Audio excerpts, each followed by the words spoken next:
Hello, ladies and gentlemen of YouTube. My name is Mr. Maxwell, and welcome back to another side quest about video games with myself and Exilemagpie. Hello!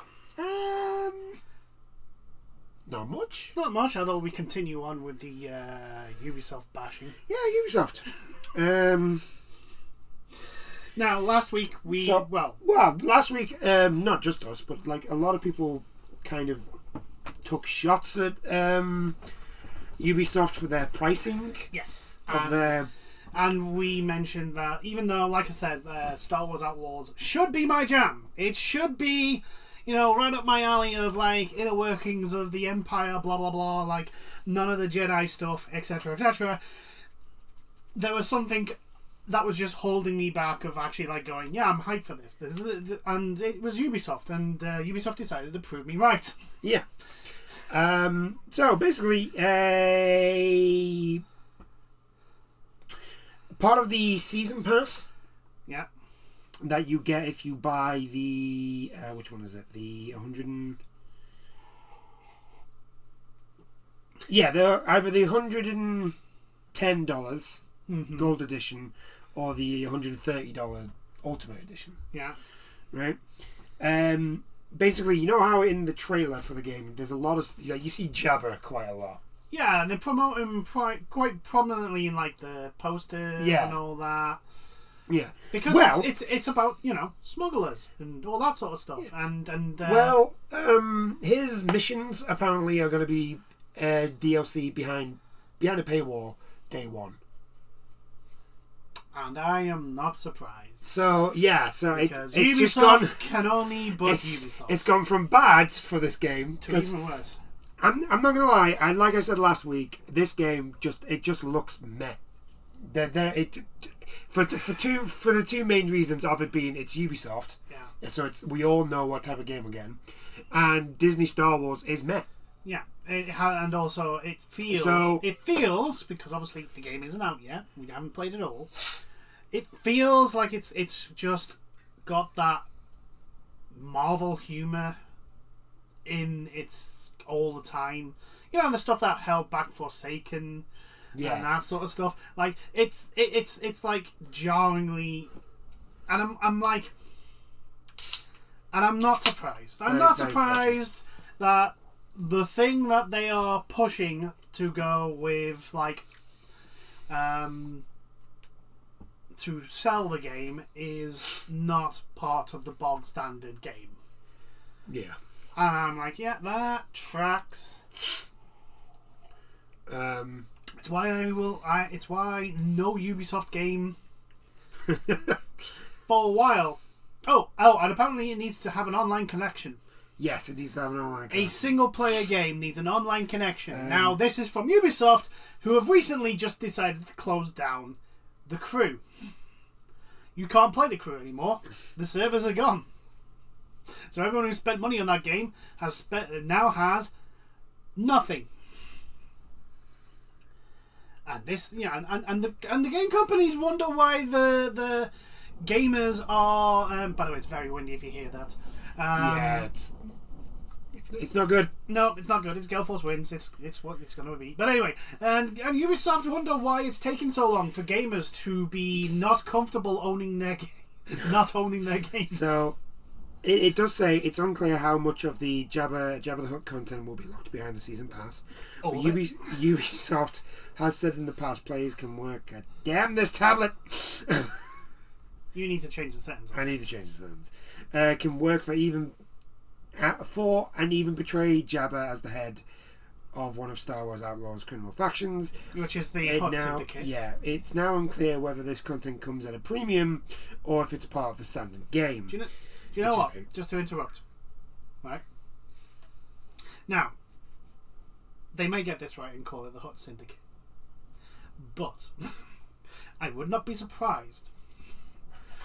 They call it something else. If they call it Jabba's faction or Jabba's something for his faction. I would not be surprised because that's how much Ubisoft actually fucking gives a shit. The mission description very much sounds like the introduction to working for Jabba, however, and at the very least, this confirms the $70, £70 won't give players access to all of Star Wars Outlaws. IGN has asked Ubisoft for clarification and comment, and that's why you don't defend these shitty early access editions with arguments like it's not taking anything away from other players, it's just to play a few days earlier.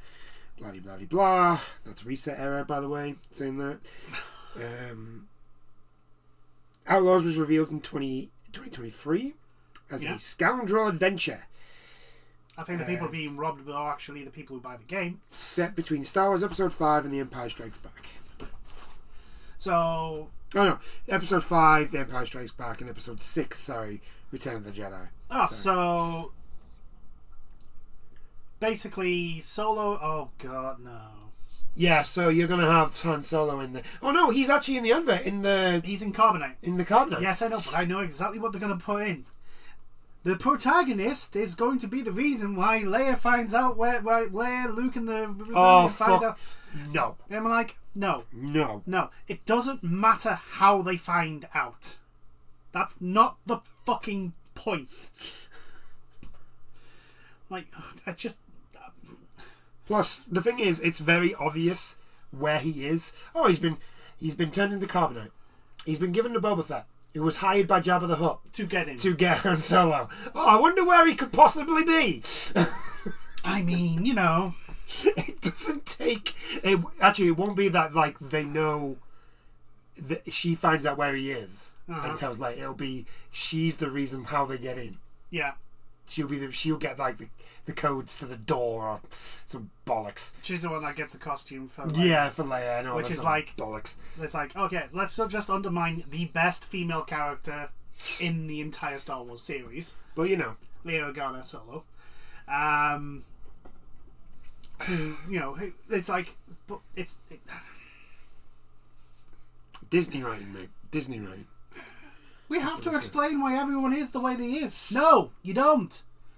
You don't need to explain absolutely every time. I'm waiting for Jabba the Hutt to have some sort of tragic backstory so that we understand why he formed this horrific syndicate that tortures and enslaves people, so that we can empathise with them. And be like, you know what? I understand why he did this. The problem is that the Hutt cartels are around long before Jabba. I know that. Like, Jabba just rises up the ranks of the Hutt cartel to be the big person in the Hutt cartel by the time of A New Hope / the original trilogy.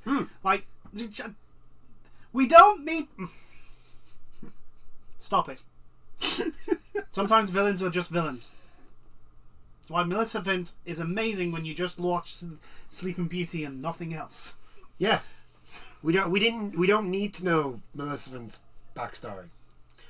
No, all we need to know is that she's a vengeful, petty, she's the evil witch, egotistical witch. That's all we need to know. She gets to transform into a cool black dragon. She puts a curse on people because they weren't invited to a christening. That's it. Yeah, that's the whole thing. That is the entire thing. Like you don't even go. Wow, we need to know this person's backstory and how sad they are. No, you can just look at them and go... We don't need to know why Cruella de Vil is a evil being. Yeah, she wants to turn puppies into a coat. That's all we need to know. She's a villain. You kind of undermine the villain when you try and explain why they are the way they are. Sometimes, to quote Alfred, played by Alfred K, in the Dark Knight Rises.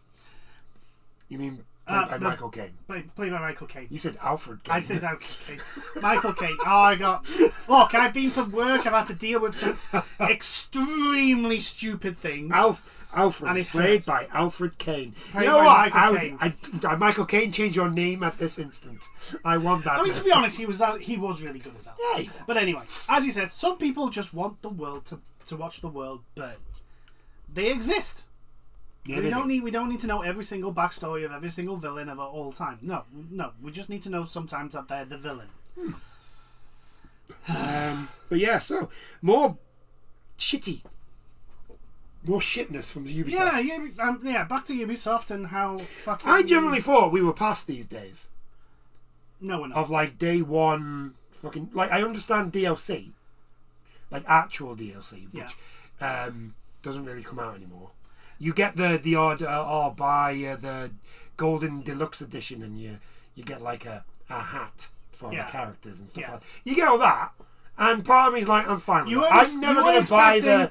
You weren't expecting Ubisoft to pull a Mass Effect 3. Yeah, I'm not expecting that shit. Or Dragon Age, because Dragon Age did that as well. You want this cool mission? Give us 15 quid. Yeah, and to anyone who doesn't know, Mass Effect 3 launched with Day 1 DLC involving a character that you could get as your part of your crew. Yeah, Dragon Age did that as well. And the character was a Promethean. Now, for anyone who knows Mass Effect lore, the Prometheans were a big deal in the lore. So to throw one of those behind a DLC paywall was an absolute fuck you to the fan base. Because you're basically just adding extra money to the actual price of the game for no... So, I can understand, like, skins and that sort of stuff. Day one. Yeah. Fine. You know what? Fine. I'm cool with that. The thing is, I guarantee it'll be, like, the really laziest bullshit. Oh, it always is. Crappy fetchathon. Well, this seems like it's called a heist. Something heist. Kaito heist. Oh, God. So, woo. When was the last time Ubisoft ever did anything heist-wise and it was good? I can't remember very long the last time Ubisoft did something good, let alone a heist. Mirage. And even then they were basically... Yeah, but Mirage is a one-off and they were clearly just trying to pander to the old-school Assassin's Creed fans. Yeah, it was the... Mirage is just a celebration of the old Assassin's Creed. Yeah. Which is why the Assassin's Creed Mirage is actually very good and not just a lootathon fucking bollocks like the other games.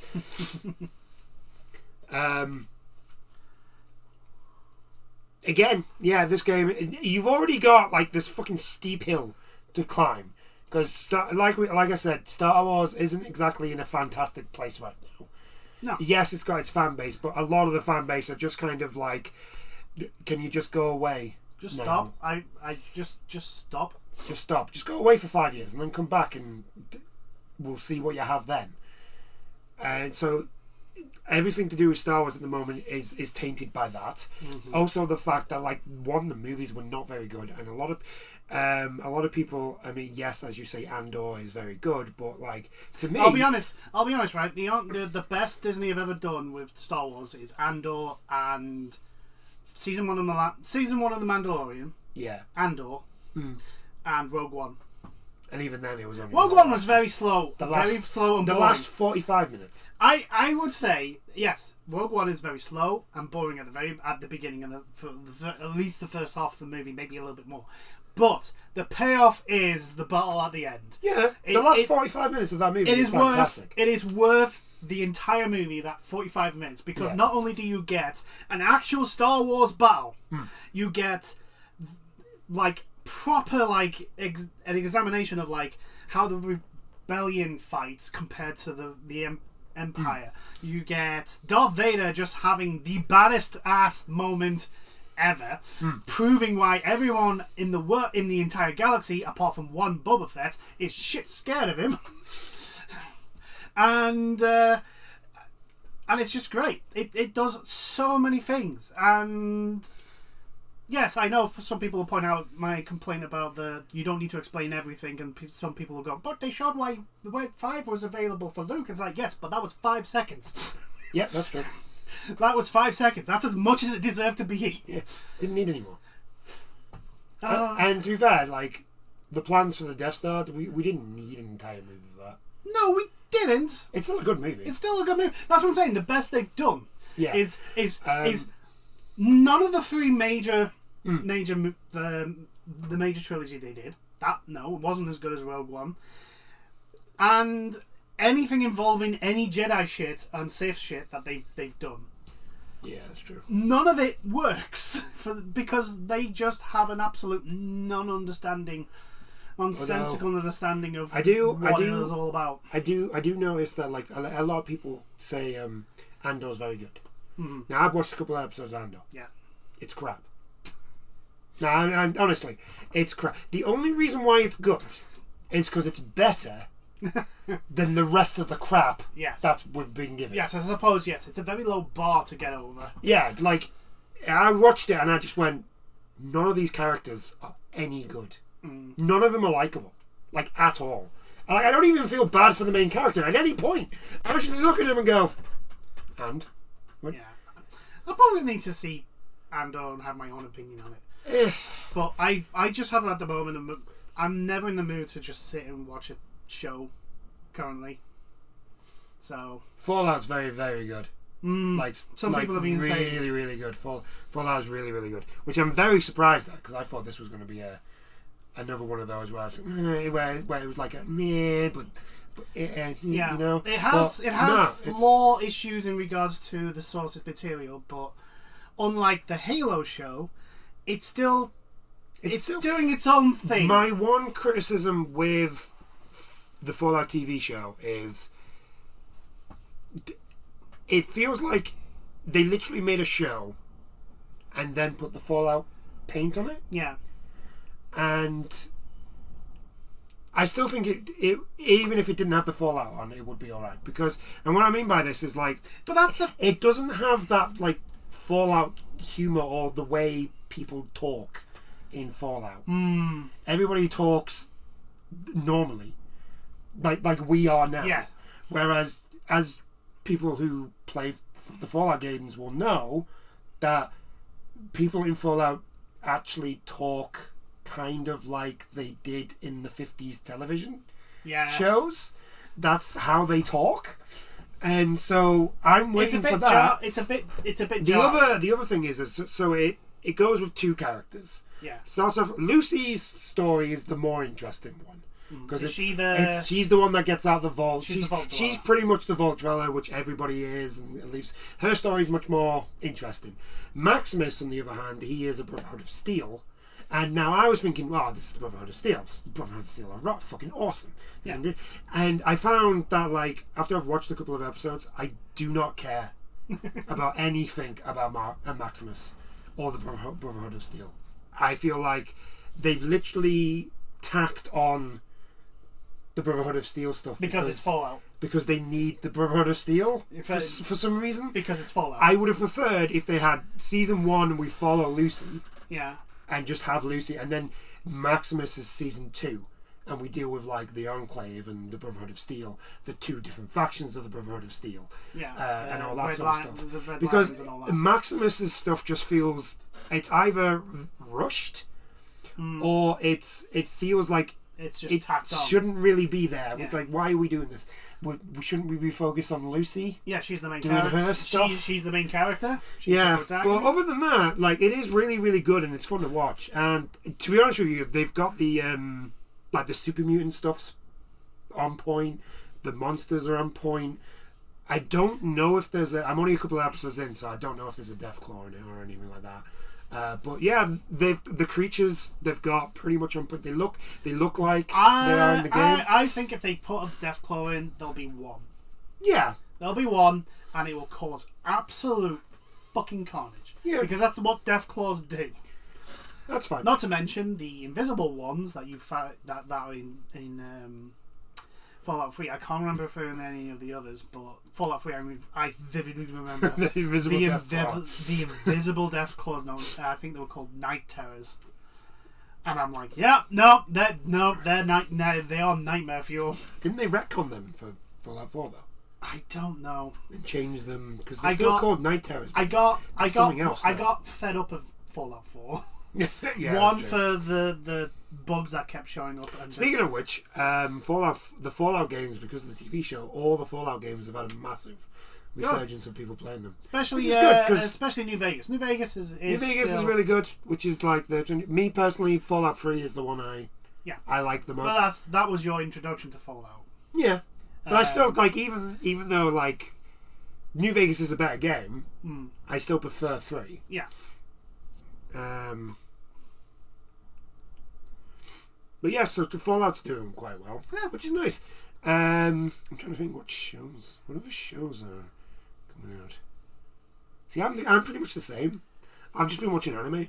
Yeah. I've not really been watching anything other than obviously wrestling, because we watched WrestleMania. Yes. A bit late. We were a week late, but we did watch it. It was absolutely it was fantastic. amazing. It was fantastic. It's nice to see WWE getting back to where it's easily one of the best WrestleManias I've ever. It's the best watched. It's the best pay-per-view WWE's done it in a while. Oh yeah. Like I do not think it's a coincidence that it's the first WrestleMania since Vince has been completely kicked to the curb and will not be coming back. So it's looking bright for the WWE, which is great, because when it's WWE's good, it's really good. When it's bad, it's very bad. Yeah, there's no in the middle with WWE. It's either really, really, really good or really, really, really shit. And it has, apart from the Bloodlines storyline, it has been rather bad for quite a while. Yeah.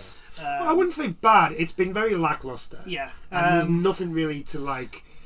Nothing other than the Bloodline. Yeah, stuff. And the stuff that you could clearly tell was Vince's ideas, like Butch. Yeah. No, that's till Pete Dunne was done so badly.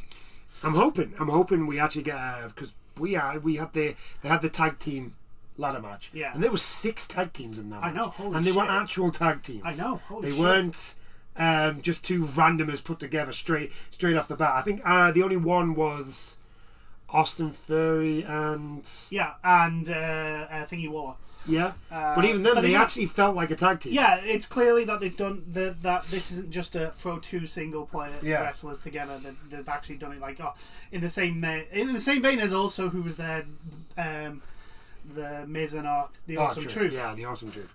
Where it was like clearly this is a plan to keep them together, to build each other up, etc. Which is a perfect viable tactic. I know, we're talking about wrestling. And not shitting on the WWE. It's amazing.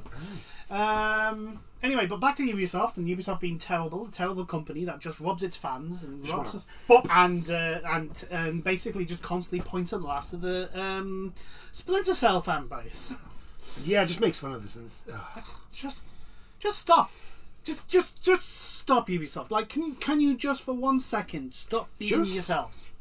I mean that to the higher echelons of the board of directors, Yves Gulliman and all that. I kind of feel bad for this game, because I feel like this game... It had the potential. Nah, I don't think it does. No, I mean, the basic premise, you are a smuggler. You are a smuggler or a... Yeah, right, okay, right. Honestly, right, I understand where you're coming from. You're a smuggler. If this was before Disney, I would be down. This is all right, even if it just ends up being a Ubisoft. Right. But this is Disney. Yes, I understand that. But like, if you just say the premise of it without actually saying Disney or anything else, you are a smuggler. You are going to bounce around the galaxy, and it's set between Empire Strikes Back and Return of the Jedi. It's set between that period. Yeah, like that premise on its own has potential. That premise on its own has potential. It has a lot of potential. You know, just like you are a Jedi survivor of the Order 66. You have been hiding away for God knows how many years, and then all of a sudden you save your friend by using the Force. Yep. And all shit breaks out. The premise is great. No, I'm not like. And Respawn did well with it. Ubisoft, not so much. Ubisoft did. I just don't think anything, because the difference between this and Fallen Order is that Fallen Order, it's written It's clearly not written by people who write for Disney. Yes, I know that's... And that's what I mean. Yeah, but that... No, but the thing is, the trailer, when you see the trailer... Like, when we saw the trailer of Fallen Order, it looked cool, and it looked mint, and you could tell that, like, the people who'd done this game really gave a shit about, like, what they were doing, and they cared about Star Wars. This just looks like a bog standard Disney Star Wars trailer. Yeah, with like, oh well, this is like bike speeder chases, and this is in the movie, so people are like this, and it's like, yeah, but we don't just. You actually need to. That's why I'm like, nah. If this was pre-Disney, then okay, sure, but it's not. No. And because to be perfectly honest, it's Ubisoft. Do we honestly think they would have actually done anything good with it? No. Even if it wasn't this? No. I think, in all honesty, I think we are now.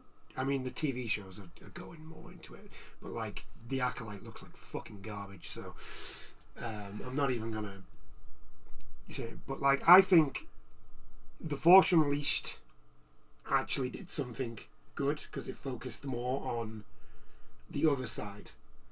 Yeah. Whereas now, all we seem to ever fucking focus on is the Jedi. The Jedi and the Sith. Well, not even the... Like, we focus on the Jedi and the Sith. And, okay, we're focused on the Sith. And who exactly do we focus on? Vader. And what exactly do we do with Vader? Fuck all. Yeah. We make him look weaker and weaker every time we fucking see him. Yeah. It's like, no. Vader should now never be used. He literally should... If Vader shows up... If you're setting something between Return of the Jedi and basically during the original trilogy time period, Return of the Jedi all the way back to Revenge of the Sith, right? That period. If Vader shows up in any of those, he has to be an absolute fucking badass. Well, I generally think like we could actually look at things on the other side. Yeah, like even with people praising Andor, you're still the rebellion. We're still only focusing on the good guys. We don't focus anything over there. Like we're supposed to be like, oh my god, this is the huge and terrible Galactic Empire, and yet we see absolutely nothing about what they do. Apparently, the later episodes of Andor go. They probably do, but the show's garbage, so I don't give a shit. I just don't care. But my point is like you've got an avenue here where you could do that. You could have us be the bad guys. Yeah. Then just do it. 501st. Like, how many times do I need to be the plucky young hero in a Star Wars fucking game, or a Disney Marvel game? How many times do I have to be like literally the main character of the Star Wars game looks exactly like Kamala Khan from the Avengers? That is very true. Do you know the game that does that? Well, in Star Wars. Yeah, the Star Wars game that does that. Squadrons. Yeah. Squadrons does it. It basically tells a story from both sides. You are a Republican pilot and an Imperial pilot. You play two different characters, and because and there is at no point. At any point, is anyone after the initial opening missions, which sets the story, with like the leader of the Imperial TIE Squadron defecting. That's literally the opening thing, right? There's nothing, no inclination of anyone on the Empire's side. Going, I think the maybe we're the bad guys. Maybe they don't see that. It's like, no, look. The world was a terrible place before the Empire came about. This is the order this is the only thing that brings order. This is the peace and order that we've always wanted. That was the thing. That was the most annoying thing about Battlefront 2. It wasn't for me personally because I was never going to play PvP anyway, so that didn't bother me, not that much. It was like, oh my god, that's disgusting, but at the same time I was just like, I don't play PvP, so I just fuck it. But the campaign for Battlefront 2 was like, yeah, you're going to be an elite squad in the Empire. You're going to be this lass, and you are going to. The problem with that is. They basically had to go via the Disney timeline, which makes no fucking sense. Exactly. Makes no absolute sense. Like, oh yeah, what we're going to do is we're going to actually destroy the entire empire by glassing every single planet. And I'm like, so Thrawn is going to be perfectly happy with this. Yeah. Thrawn, who is part of the empire solely so that he can gain support to save his home planet, home world, and system from an invading force. Let's say Zinj is in the Disney timeline, currently commanding the Iron Fist. Are you fucking telling me Zinj, the most egotistical admiral in the Empire, is going to turn around to the order of glassing the part of the fucking Empire when it's like, wait, so why is he doing this? The Emperor's dead. Oh, so I don't have to do it? But the thing is, they could have done something with that, right? So that's okay. We follow we follow the Disney timeline, right? All the episodes, right? You are still because the lass in the game is a badass, yeah, right? I look at her and I go, why would you switch sides? Considering everything that she basically switches sides because her planet gets blown up. Yeah. Right? And I'm just like... Which is actually a very Imperial thing to do. Yeah, but at the same time I'd be like, nah, I don't feel like you... Because she just, she feels like somebody who would be a very authoritarian. Yeah. The way she is right at the very beginning of the game. Yeah. To which, by the way, her planet gets blown up the second mission of the game. Not the first... The second, so it's still pretty. It's really, really early for you to all of a sudden. Yeah, if you think of actual not mission as in game missions, but in the very second mission she's given in the storyline. Yeah, because all the different missions they kind of loop into one at the beginning. Yeah, it's pretty much if we go off game wise, I think it's like the fourth. Yeah, it's like the fourth mission. The first 3 levels are pretty much. They're all tied in. They're all tied into the same sequence of events. So there's no break. The second, and I'm just like, nah. What they could have done was okay, so all the planets, but there's still all this Imperial shit lying around. Yeah, and there's a lot of Imperials on this planet. Yeah, there's a lot of them, and their leader isn't here anymore. There's a vacuum. Yeah, I'm like, mate, let us be. Let her be Lubu. I know. We're going off on a tangent, but this is this is one of the most annoying things about the Disney what Disney did with the post Return of the Jedi storyline. It's it makes no sense. The way the Empire is portrayed, the way the Empire runs, at A New Hope, the Council is dissolved.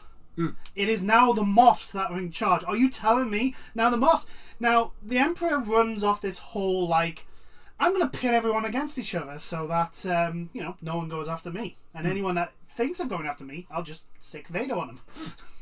That's what happens. And so, are you fucking telling me that? Like I said, Zinj gets the order. Oh, you need to go here, pick up these things, and take them over to this place and glass. You take it back to your sector of control and glass all the planets. Do you want Zinj's response to that? No. I have. You are dead. You're a robot, actually. So shoot him. And I've got a super Star Destroyer currently called the Iron Fist, and last time I checked, the Imperial fleet is in disarray after the Battle of Endor. So, no, who's going to stop me? The Republic? No, their fleet got blown to smithereens as well. So again, my question: who's gonna fucking stop me? So I'm just gonna, proclaim myself as ruler of my sector. And just slowly build my power base. It made no sense. It just absolutely made no sense. All these admirals and moffs and frigging extremely powerful, egotistical people would look at this order and go, yeah, perfectly fine. The Emperor's dead. We'll follow this. We'll burn the Emperor to cinder because of it. No. No. What would have happened would have been all the Moths would have started fighting each other to become Emperor, and then they'd all be betrayed by Yazzie Nizard, and she'd become not Empress. No, she would become ruler of Coruscant. Yes, I am that nerd. Damn right. I know that. I know the lore. But it's a lot more. The book's lore is a lot more interesting because it actually makes sense, even though it's convoluted as hell. Because like 50 different people were writing books. Yeah, it's the Warhammer universe. Yeah, exactly. Oh, actually, speaking of Warhammer, this is more news. It's now official that we have female custodians. Cool. Yeah, we have female custodians, which is actually workable. We can actually do that. Yeah, because they are genetically engineered humans. They're also genetically enhanced at birth. Yes. So, like, you can be born a female and still become a custodian. It still works like that. And also, like, because I know Twitter has exploded over this news, and I'm like, dude, get a life. The people who are complaining about it, I generally don't think they know the law. No. Because if they do, then like we can't have female. But also they're complaining about like where were the examples? It's like no, Warhammer just drop shit and drop ship. Yeah. Into it and go, no, they've been there all along. What are you talking about? Yeah. What do you mean Death Eaters weren't part of the thing? I think what do you mean Gene Stealer cults didn't exactly exist? What do you mean? I know. I think my one worry is that because Games Workshop have a habit of doing this. They put something out, and then they go, yes, this is canon, and then they go, well, hold on, we haven't had any sort of thing, and then a new book will come out which will retcon something that happened later, and it's always something that people like that gets retconned. Yeah, and it's like, oh my god, please just stop. I think the thing is with the custodians, I'm like, cool. I'm fine with the custodians. I'm fine with the result, but also it's like it means that you get more because there is. I'm gonna really annoy some people here. There is actually female members of the Custodian Army book. They're called the Sisters of Silence. Yes, they are, for all intents and purposes, custodians because they protect the Emperor just as much as the custodians do because. The only difference is that they go after demons because demons see a blooming silent sister and go, "Oh hell no! Get me out of here!" Yeah, So now we actually have full blown female custodians, which is fine. Like I said, custodians' law is that they are enhanced at birth, so that works. Unlike Space Marines, which is why you cannot have... Because their DNA is overridden by their Primarchs. By the gene seed. So in other words, they would be more likely to become trans. Yeah. And not women. So it's that. Also, if let's be honest, if a female custodian at birth, is the Imperium going to actually give a shit about the XY chromosome when they're changing all the others? It's like, well, do we need to change this? Not really. Aren't we wasting time then? Yeah. Isn't that against the Emperor's wishes? Yeah. Well, guess what then? We're not going to do anything about it.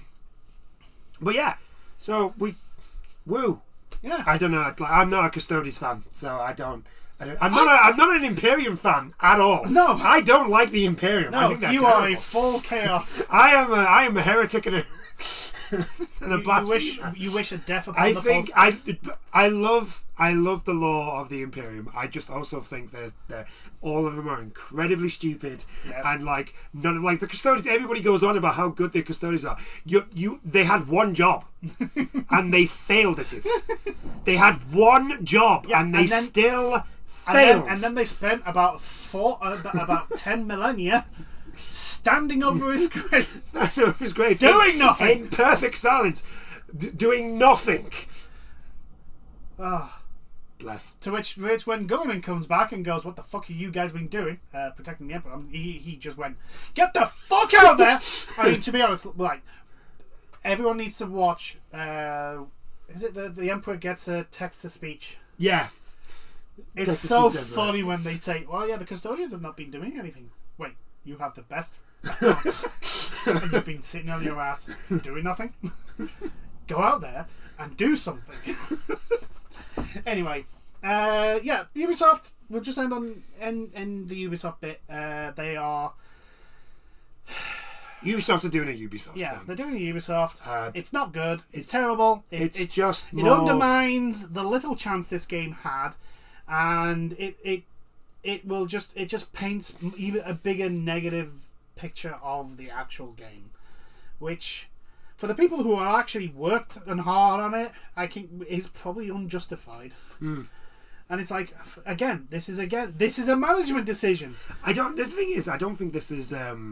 I just think this is a game that it's one of those games that you look at and you go, who is going to buy this?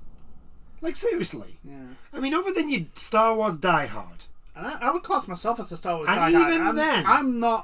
Even then. I think the whole shadow of Ubisoft and their recent practices, and the fact that Yves Guillemot is still in charge of that place, has just undermined any sort of hype for, like I've been saying, like I should be hyped for this game. I should be. It's an action adventure game in the Star Wars universe that doesn't really focus on the Jedi or the Sith. Yet. And is more of the background. Yeah, no, but it's supposed no. I am waiting. Oh, for the Jedi to show up. No. She is going to end up at the end being, I can use the Force. What a surprise. Somebody else is a Force user. Oh my god, just everybody's a fucking Force user now in Star Wars. Now, if there is one thing that the new trilogy will just, like, Disney need to come out and literally turn around and go, yeah, we fucked up. These movies are not canon. That is the reason why. Yeah. Because it is ridiculous now how many people use the Force. Vader is supposed to have wiped most of them out. Yeah, it's like it's because you got a choice. You either became a brother or a sister, or you died when you used the Force. That was it. Yeah, you either became a part of the Inquisition, or they killed you. Now, the vast majority of Force users that would have appeared after the culling of the Jedi would have been children who would have had no idea what the fuck they were doing. To which I don't actually understand why you would send Vader to well, actually no, they probably wouldn't have sent Vader to recruit the children. No. Given what he did, you know. No, it's the Inquisition. They would just be the member of the Inquisition. Yeah. That would show up. Yeah. No, I was just remembering the end of Revenge of the Sith. Ah. Where Anakin goes into the... Well, no, yeah, but that's the beginnings of Order 66. Yeah, I know, but I'm just like, nah, they wouldn't have used Vader for that. Vader wouldn't have done that. Yeah, but the thing is, it was still Anakin, so it was still a lot of rage. Oh, I know. He wasn't... I mean, yes, the whole thing about the Sith is using their emotions and being emotional, etc., but, like, there is a whole thing of channeling that emotion, which Anakin, at that point, still hasn't control of it. No. He thinks he has control of it, but he doesn't, which is why he loses against Obi-Wan. Anyway, I think that's enough of... that's enough. I'm going on tangents about Star Wars now. Okay. It's every time we talk about Star Wars. Anything to do with Star Wars. It's because we know what we're talking... Well, we know a little bit of what we're talking about. You know a little bit, and I know a lot more. Yeah. Especially when it comes to, like, the extended universe that is a much better canon than Star Wars, than Disney, because no one can look at The Rise of Skywalker and say that's any good at all. Yeah, it's not even better than any of the worst EU extended universe books at all. It's just a terrible movie, terrible things. It ruins everything. There is a reason why there is no talk of another trilogy yet, because of that movie. Rey Skywalker. A Palpatine. How's the Skywalker name? Yeah. Oh my god. And this is the thing, right? And they go, "Oh, she's his granddaughter." It's like, no, it makes more. It's like, even it doesn't really matter. No, it's fine. You're still a Palpatine. She still is a Palpatine, yeah. I want to know. Okay, so it's his granddaughter. Okay, so I'm pretty sure it's supposed to be his son. Is the one that runs away? Yeah. Okay. It makes no sense. I don't know. It's almost as if they can't put. When you're watching it, I was looking at it, I was like, I can't imagine Palpatine. Palpatine's one of those people do you remember when it was building up to the Rise of Skywalker? We're going on a tangent again. Yeah, it is. But do you remember when we were building up to the Rise of Skywalker? Yeah. And we said, it potentially could be Palpatine's daughter. Yeah. Because Palpatine would have a whole bunch of concubines because he was the Emperor and he would do the Emperor's shit and all that sort of stuff, right? And one of the plausible ways to explain it is that when he died, because she was then taken away and hidden, because it's like, well, yes, the New Republic are supposedly all really goody and all that, but they're not going to allow the offspring of a Palpatine to be around to rally the rest of the Empire around. That's not going to happen. Yes, it won't be ordered by the New Republic, but I guarantee you there will be part of the New Republic that will look at Rey and go, yeah, that's a laser bolt to the brain. Yeah, no, they'll go, oh, so there's an heir to Palpatine. Yeah. Okay, I'm sure nothing will come to it. Where are those people that don't exist? Yeah, we have a new target. Where are the people that we claim not to exist, but do exist, but we don't. We never acknowledge that they actually exist. We've got a target for them. Yeah, we've got a target for them. Anyway, Ubisoft are bad because of course they are. I apologise for those tangents there. A bit few. Okay, so moving on. Yes. Good news. Well, at least for me. Well, possibly, because it is a rumour. Atlas possibly may be remaking Persona 1 and 2. I mean, They're old games. Yeah, exactly. They are really old games. I don't see why they wouldn't, especially considering how well Persona 3 did. Now, Persona 1 and 2, if I remember correctly, because I haven't played... Persona 1 is weird. Is batshit insane. Yeah. And Persona 2 is not that much more. Persona 1 is the craziest of the lot. Persona 2 has a little bit more focused on storyline and but it's still batshit crazy. Persona 3 is where you really once you start playing Persona 3, you really see that they've got their shit together. They now know what they want to make. Yeah, they're still good games, Persona 1 and 2, but they are batshit insane when it comes to the storyline and what the side quests alone in Persona 1 are just weird to do with talking masks and ice gods and all this other stuff, and you're just like, what the fuck am I playing? It makes Fahrenheit seem... What am I doing? It makes Fahrenheit's plot seem normal. So to be fair, to actually see that because 1 and 2 are 2D. Yeah. They're 2D games. To see these games in 3D in the Persona style. Yeah, I kind of want to see them. I kind of want to see it. I want to see what the hell they would look like. It would be a trip. Whatever you do not take drugs before you play those games. Do not, because it will blow your mind. So Persona 1 and Persona 2 are possibly getting remakes. According to industry insider Midori, who has said that alongside a possible Persona 4 remake, which to me personally, that's probably the more plausible because Persona 4 is quite popular. And that was a PS2 game. It was a PS2 game, which not a lot of people really remember because it came out on the PSP. It came out on the PSP. Vita. Vita, yeah, it came out on the Vita, which I still have mine. I need to go back on it. It was the big Vita game. Yeah. It was Persona 4. Yes. Persona 4 Golden. Yes. Which gave you Marie as a companion. Developer Atlas is also looking to bring the first 2 games to modern consoles for the first time too. Now, it doesn't really go into because it just says it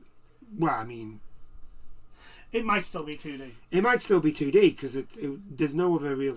Responding to a post on Twitter /X, Midori agreed with another posted that Developer Atlas likely already knows how excited fans would be for a remake of Persona 1 and Persona 2. Yes, I really yes, would be. they are excited. I do wonder about the people who got on board with 5, how much they know about 1 and 2. Because 1, I don't believe they got a West. If they got a Western, 1 did get a Western release. Yeah, but it did. But this was back in the days where if you're the internet was not a thing. Yeah. At this point, this is PS1. Like, if the game stores that you lived by didn't sell the game, you could not get it. So yeah. So a lot of niche titles that were released in the PS1 era. Yeah. Even if I want to, like, for example, or even better, got released in America, got a UK release, and then got banned. Parasite Eve. You're never going to let that go, are you? No, I'm not, because I was so looking forward to that. It's the same reason I'm very pissed about the rating for Jurassic Park when it was released in the cinemas, because it was PG in America.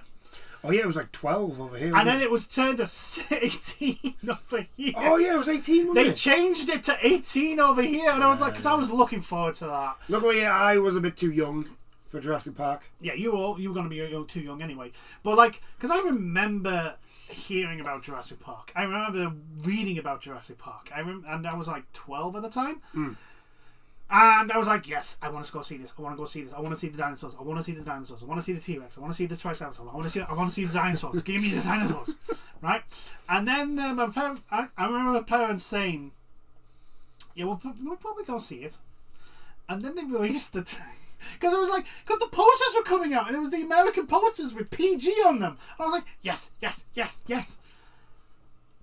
And then they got released in the movie. 18! And my parents turned around and went, sorry. Can't go see it. Can't go see it. I was very upset. Well, we got to watch it on video. Yeah. When someone suggested back to this, sorry. When someone suggested that it wasn't necessarily a hot take to say that Persona 1 and 2 need a remake more than 4, Midori concurred, stating yes, P1 and P2 are going to receive remakes too. Whether these will be in the form of from the ground up remakes or remastering remains uncertain, though pressed for clarification about whether she meant remake or remaster, Midori stepped in to say, to be safe, I will call it updated form for right now. So they don't, in other words, they have plans they would like to, but they don't know whether to keep it as is or... Yeah, basically, they're at the point of like, do we just remaster the old ones and make them, spruce them up and make them all shiny and new and just release them possibly digitally, which would probably be what happens, or do we go the full route that we've gone with Persona 3, and by the looks of it, what we're going to get with Persona 4? I do think we're going to get a Persona 4 remake. Because Persona 3 Reload did so well, and Persona 4 is really, really good, and a lot of I think Persona 4 was the first one to get an anime. Yes. Out of a lot of them, because Persona 3 got the movies. Yeah. And then Persona 5, obviously. And Persona 4... Well, Persona 4 was... They did a lot after Persona 4. Yeah, Persona 4 was the first one they did the whole thing of like, we've now got a dance thing. Oh yeah, we're going to just milk this game so much. We've now got a beat 'em up. We've now got this and all this sort of stuff. Yeah. We've got this weird dungeon crawler game. Yeah, we just got with little chibi versions of the characters for no apparent reason. So yeah, it probably will be like Persona 4 was the first one that did all that, and so I think it would be good for them to do it again. Yeah. I think that's what they're going to do. Although personally, I just want Persona 6. I'm not fussed about anything else. Don't get me wrong, if they came out and announced, oh, by the way, Persona 4 remake, I am, just like when they announced Persona 3, it's right there. The big box is right there. To quote Fry from shut up and take my money. Do not get me wrong, if they announce it, like, it's going next to the big box, I want Persona 6. Like that's I want the green whatever game that's coming, because apparently it's going to be green. Yeah. Which we did say green means something in, because each colour is represents something. And yeah, it's to do with the theme of the game. Yeah. But anyway, good news potentially. Yeah, hopefully something to be excited for. I hope they do. I do hope, like, if they're going to do it, I don't want a remaster. No, you want a proper like ground built. I would like if you're going to do it, go the whole hog. Yeah. I think the only thing that's stopping them is that, like, Persona 1 and 2 are not massively well-known games. No.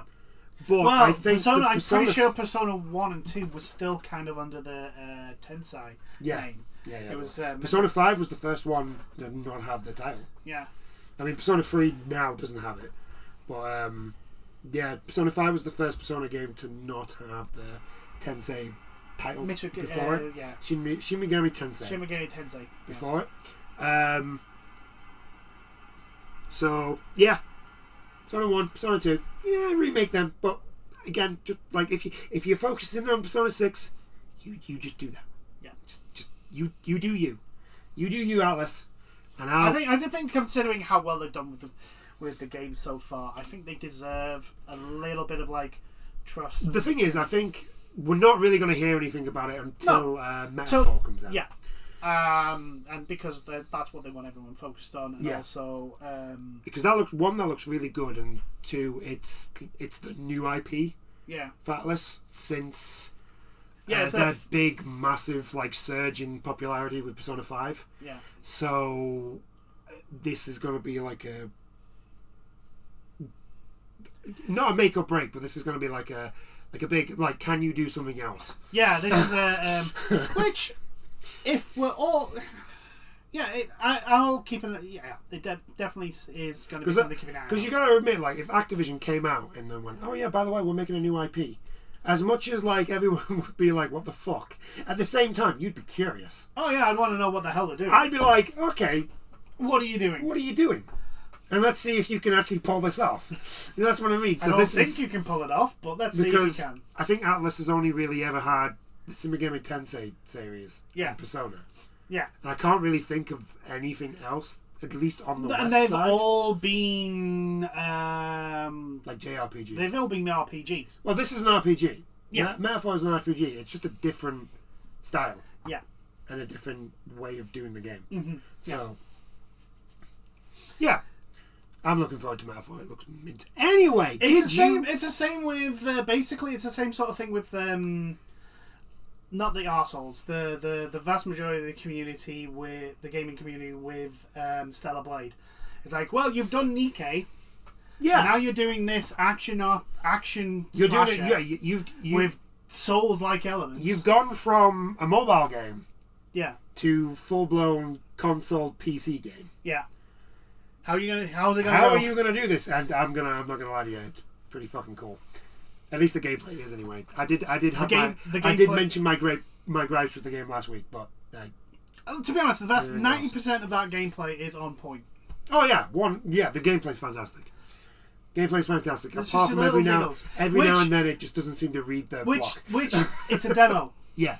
So it's a demo. It possibly that's when the full game gets released. Those niggles could have been fixed. Anywho, yes. Moving on. It was the BAFTA Game Awards. Yes, the pièce de résistance of today's chat. Also, last week there was I think we should watch it and maybe talk about it next week. We'll be 2 weeks behind, but there was like an indie. Yes, I heard news about certain things. And I do know, the only thing I do know was Slay the Spire 2. Yes! Looking forward to it. So, but yeah, we can always check that out and then we can talk about it next week, because this week, I'm getting the vibes that this week's going to be as slow as last week. Yeah. So we could always... We've got it as backup in case we've got nothing else to talk about. Which means, obviously, if it is a bit busy week, we've just got an awful lot to talk about. Yeah. Right, moving on. It was the BAFTA Awards. Yes. If you don't know, which you should know, Baldur's Gate won most of the awards. We are now going to go through the awards. Yeah. But like Baldur's Gate, obviously wins. Baldur's Gate. It's the year of Baldur's Gate 3, and also, Baldur's Gate 3 became the first game to win like the 5 what's classed in the industry as the biggest 5 awards for the year, Game of the Year. The Golden Joysticks, Game Awards, BAFTA. I can't remember the other 2 are, but they won all 5. Yeah, and it's the first game to actually win all 5. And I have to admit, it's pretty good. I can't really say they were wrong. It is an amazing, astonishingly good game. Okay, so we're going to go through the awards, and then we'll say the winners. We'll say the nominees as well. Yeah, and then we'll just be like, because just being nominated is an achievement in itself. Yeah. Right. Okay. So we'll start off with the easiest one, the EE Player's Choice Award. Now, the nominees for this were Spider-Man 2, Lethal Company, The Legend of Zelda, Fortnite, Cyberpunk 2077, and Baldur's Gate 3. Yeah. Obviously, Baldur's Gate 3 won. Baldur's Gate 3 won that one. Oh, Baldur's Gate won this one. That was a given.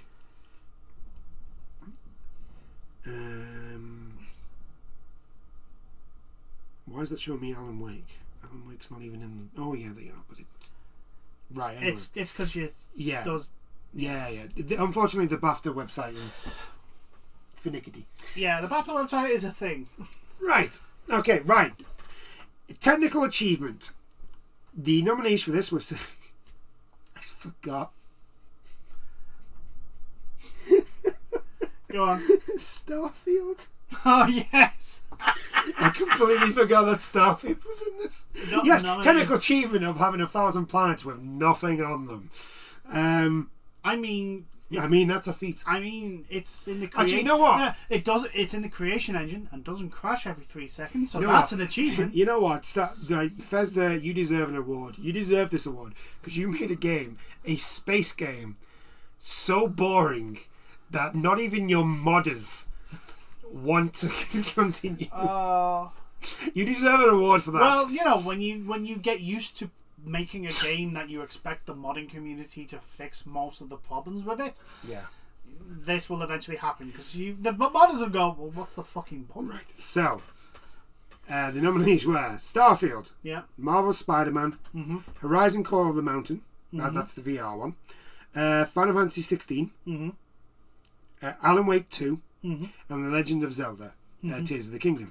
The winner of this was Legend of Zelda, Tears of the Kingdom.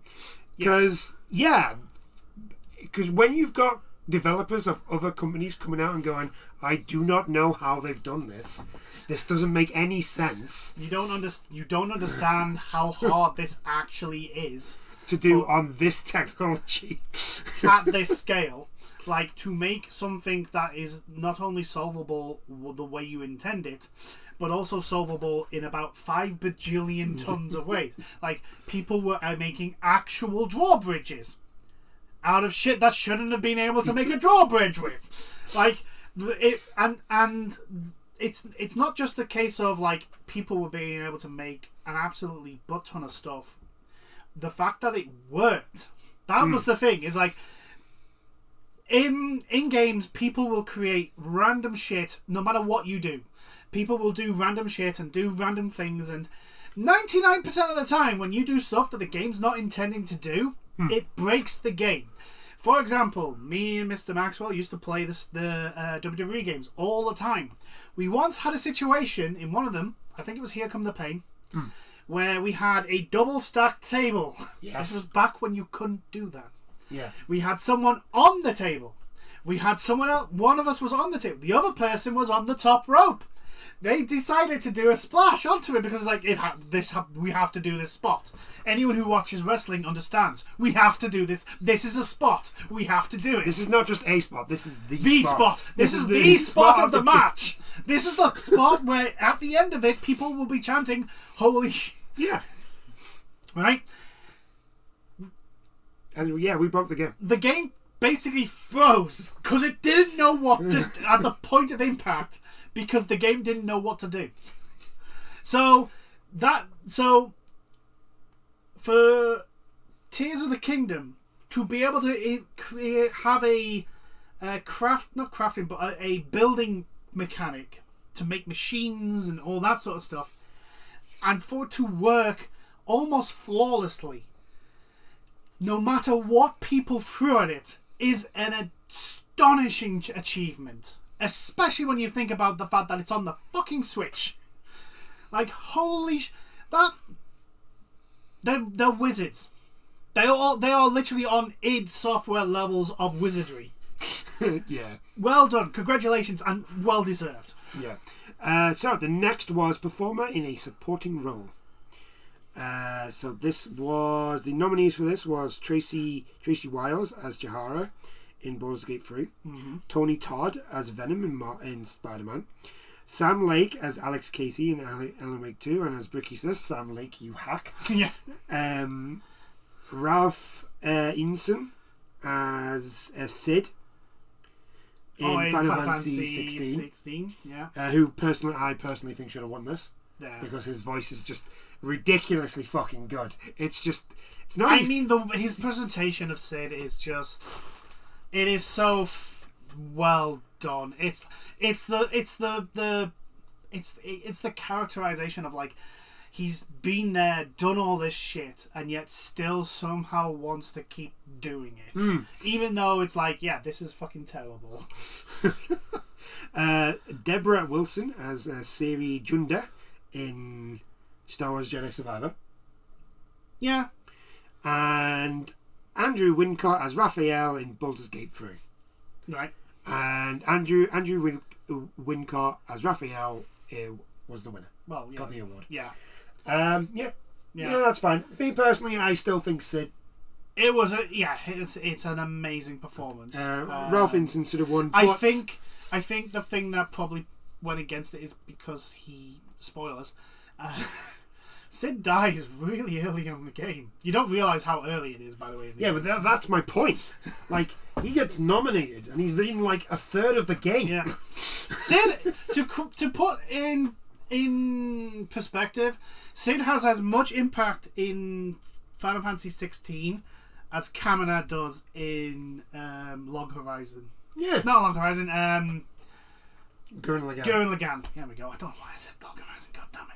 My brain's just fried from work. That's all it is. Okay, so after that there was a performer in a leading role. Ah, yes. So Yuri Lowenthal. I always pronounce his name wrong, but there you go. Anyway, he played Peter Parker in Marvel Spider-Man. Samantha Burt as Karlach in Baldur's Gate 3. Neil Newbon as Asterion in Baldur's Gate 3. Can you call those two leading roles? The problem... Right, so the issue with Baldur's Gate 3 is you can pick those characters to be your playable character. Oh, that's true. So... technically, yes, they can be the leading role. I'll let it slide. Technically, you can have them as the leading role, and also they could be like your primary companion sort of thing. I'll let it slide. I'll let it slide. Cameron Monaghan as Cal Kestis in Cal Kestis in Star Survivor, Wars. and Amelia Taylor as the narrator in Baldur's Gate 3. Do you know what thingy for Cal Kestis is? Oh, sorry, I missed one. Naji Jita as Miles Morales in Marvel Spider-Man 2. I do apologise if I butchered the name there. Yes. The winner was, and I'm going to have to pronounce his name again, Naji Jita as Miles Morales. Yeah, actually, I can't complain about that. He does do a really good job. It's a fantastic job he does. Okay. I know you haven't played the game, so you don't know. Yeah, that's right.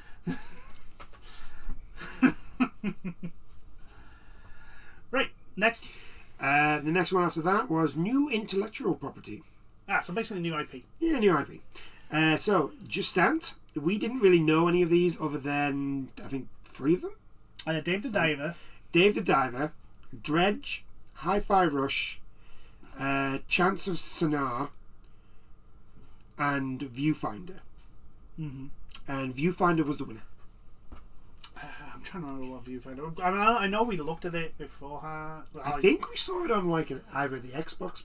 Yeah, thing. and it did look really, really, really interesting. Yeah.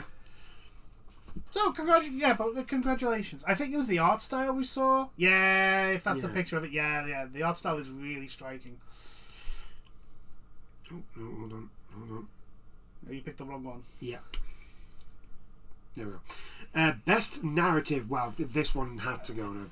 Yeah. All right, but the games no were... shocks on who wins this one. The nominees were Star Wars Jedi Survivor, The Legend of Zelda, The Tears of the Kingdom, Final Fantasy 16, Dredge, Alan Wake 2, and Baldur's Gate 3. It was only going to be between Alan Wake and Baldur's Gate. And Baldur's Gate win? Yeah, Baldur's Gate 3 won. Yeah. A game built on narrative experience. A game that is driven on its narrative. Yeah. It's not surprisingly won. Right. I can't remember who I said I wanted to win this one, but best music. I think I said Alan Wake 2. I believe you wanted Alan Wake 2. No, I wanted Assassin's Creed to win. But I thought because of the whole everybody making a humongous deal out of the Lords of Vanguard? What is it called? Valhalla? Yeah. I thought everybody making a humongous thing out of that. Yeah. That they were going to win it. Yeah, the Lords of... Is it the Lords of Valhalla or the Lords of Ragnarok? Or something like one that. or the other. They're basically the band that is in the game. In Alan Wake, because it's a band made in Alan Wake. But anyway. Okay, so best music. This was Star Wars Jedi Survivor, Marvel Spider-Man 2, The Legends of Zelda, Tears of the Kingdom, Assassin's Creed Mirage, Alan Wake 2, and Baldur's Gate 3. Baldur's Gate won this. Yeah. To be honest with you, even though I said Assassin's, I would say, like, I'm not going to lie,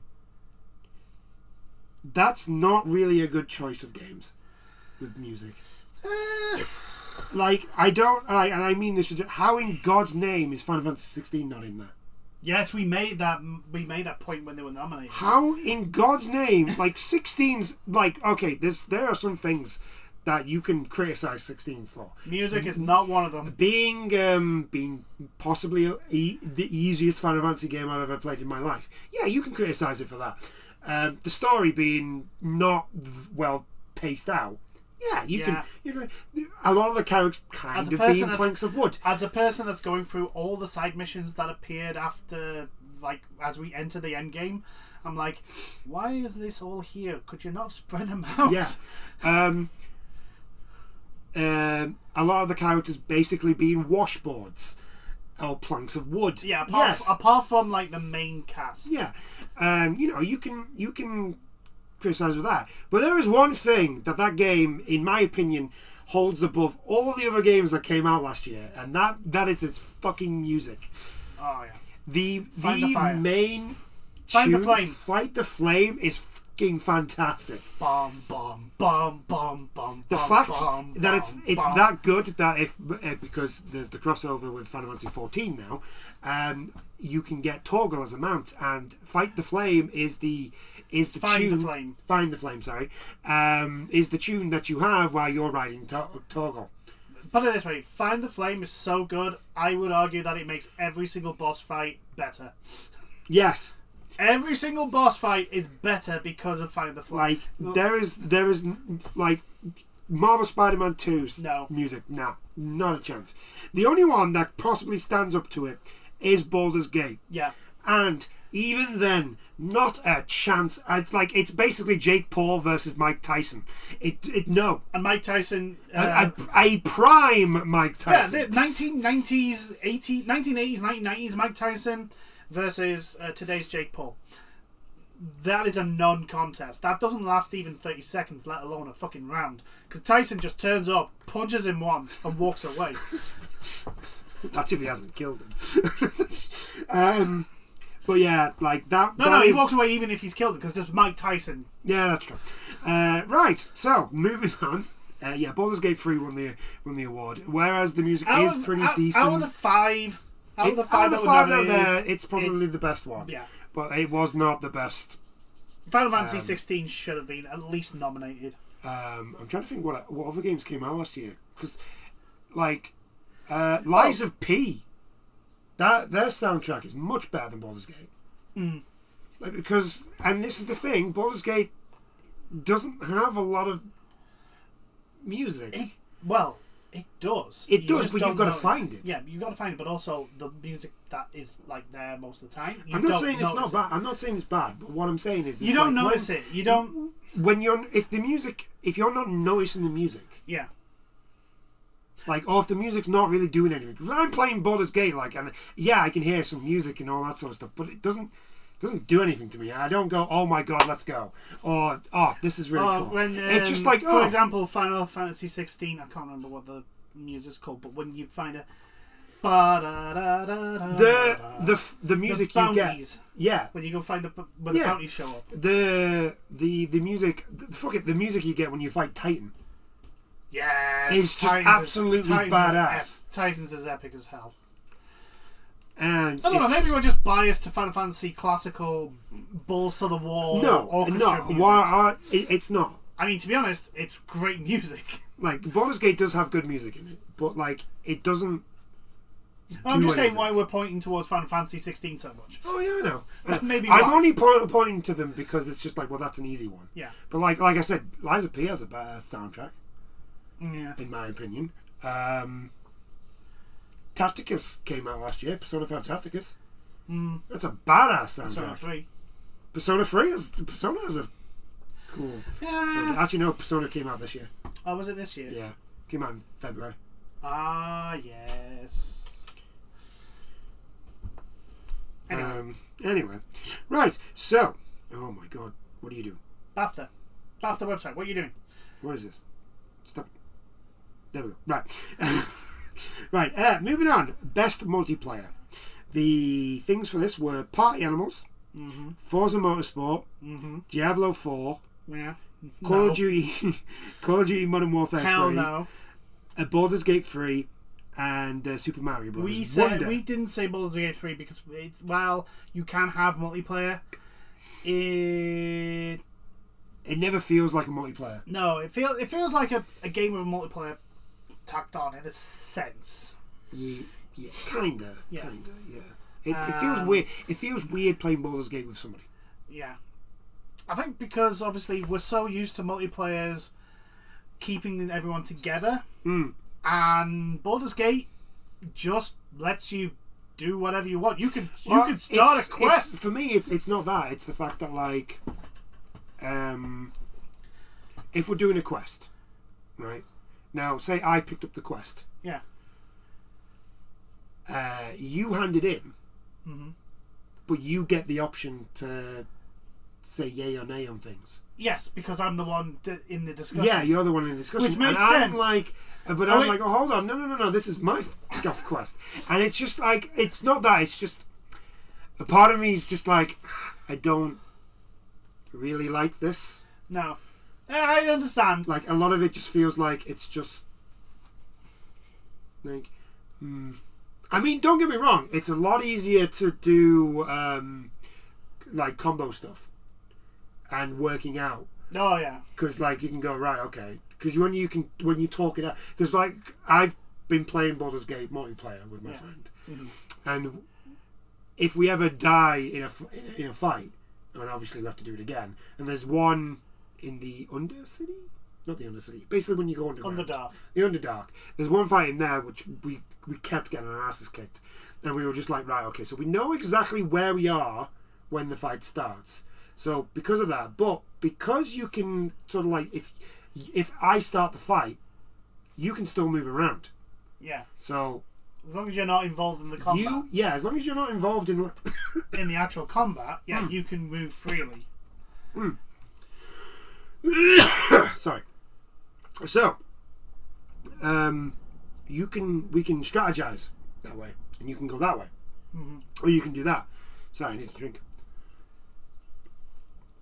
I don't know what happened there. Anyway, but yeah, I don't think Baldur's Gate has the best multiplayer. No, to be fair, but I don't really think Baldur's Gate is a multiplayer. No, but it also doesn't need the best multiplayer. Yeah, but the winner was Super Mario Bros. Wonder. Ah, yes, the Nintendo Award. Well, no, that's the family. That's the family. I would have thought Party Animals, because Party Animals is... I wanted Party Animals. Party Animals is such a fun game. Yeah, I wanted Party Animals. And it's just... It echoes back to, like, Gang Beasts, but also, like, older games where it was just, like, plug 4 pads into your console. Poi Poi. Oh, my word. Poi Poi. It's just Poi Poi. Yeah. It's literally just Poi Poi. There will be people watching this and going, what the hell's Poi Poi? What the fuck is Poi Google Poi? Google it. It was an awful game, but like it was fun at the same time. For its time, it was fucking fun. Oh yeah, it was great. It was a great game. It was just like it's still bad. It's just an early PS1 game, which meant it had very little in the sense of story progression and the basic bare bones. Yeah. But you had to pick up stuff and throw it at each other. Yeah. And each other. And you got to throw each other, yeah. Best game design, there was the next one. So the nominees for this were Viewfinder, Spider-Man 2, Legend of Zelda, Tears of the Kingdom, Dredge, Cocoon, and Dave the Diver.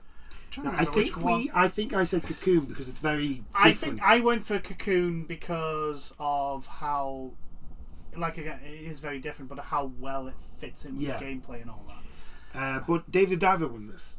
I'm not going to complain about that. That's Dave the Diver is also another very unique style and a very well put together one. And now it has Godzilla. Yeah.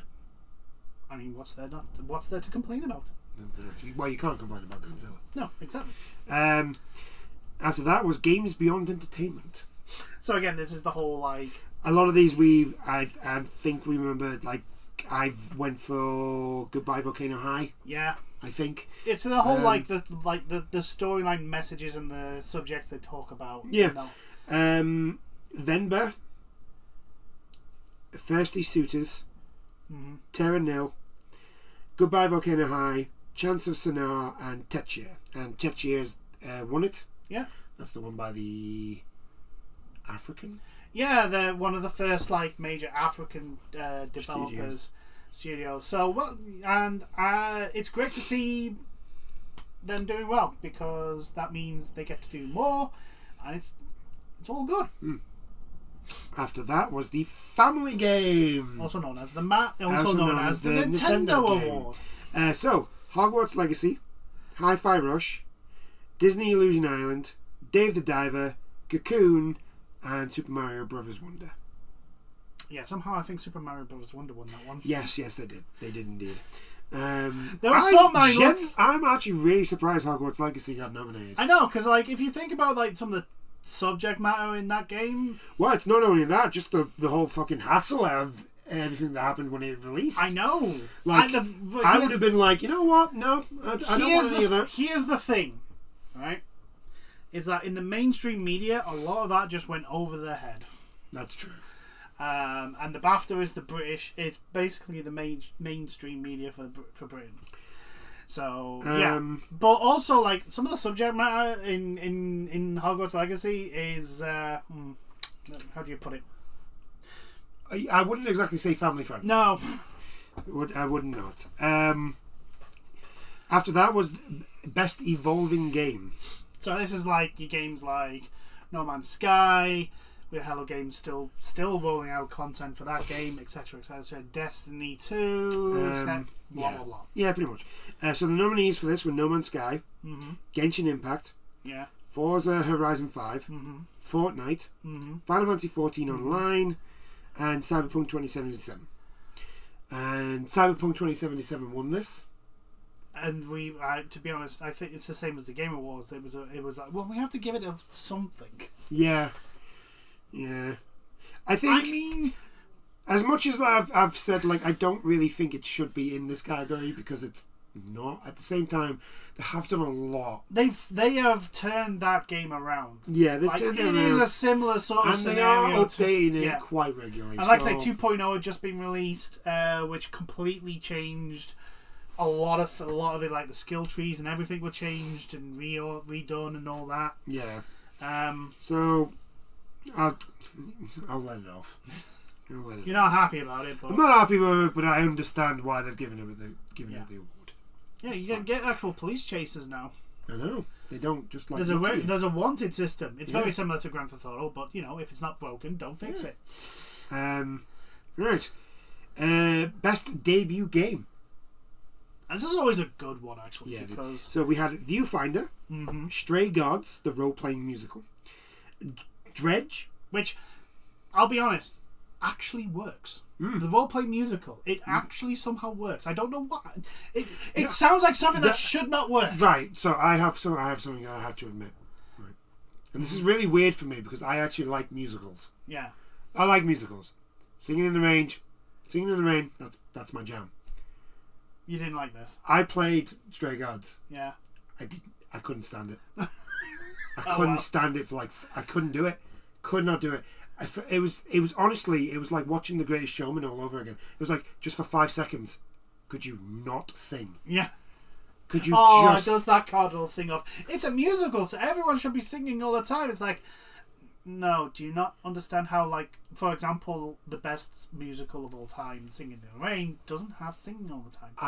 They have natural places where it feels right for the song to be there. I mean, don't get me wrong. I understand why the people have liked this game. Like, it's literally theatre in a game.